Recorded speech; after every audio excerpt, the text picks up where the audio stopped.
मग भावासोबत बांधकाम व्यवसाय पण केला त्यांनी. हो, आणि एवढंच नाही, प्रीती परी तुझवरी, कारे दुरावा या मालिकांसाठी स्क्रिप्ट रायटिंग सुद्धा. अरे वा. आणि मग BPO, कॉम्प्युटर रिपेअरिंग, किती किती वेगळी क्षेत्र.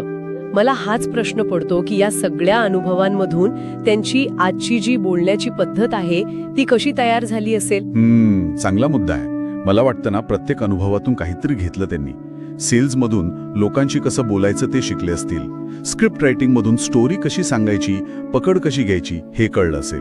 आणि मग तो गेमर कट्टावरचा एपिसोड, तिथे एकदम लोकांच्या नजरेत आले ते. त्यांची ती एनर्जी, बोलण्याची स्टाईल. हो हो, आठवतंय. मित्रांनी मग सांगितलं की अरे तू स्वतःच का नाही सुरू करत स्ट्रीमिंग. मग त्यांनी केलं सुरू. सुरुवातीला PUBG PC ला प्रतिसाद नव्हता म्हणा. अच्छा. पण मग PUBG मोबाईल आला आणि सगळं चित्रच पालटलं. मोबाईल गेमिंग तेव्हा खूप वाढत होतं आणि बघता बघता काही महिन्यातच 1 लाख सबस्क्रायबर्स. काय सांगताय? फक्त काही महिन्यात 1 लाख? अविश्वसनीयच की. हो ना, थक्क करणार.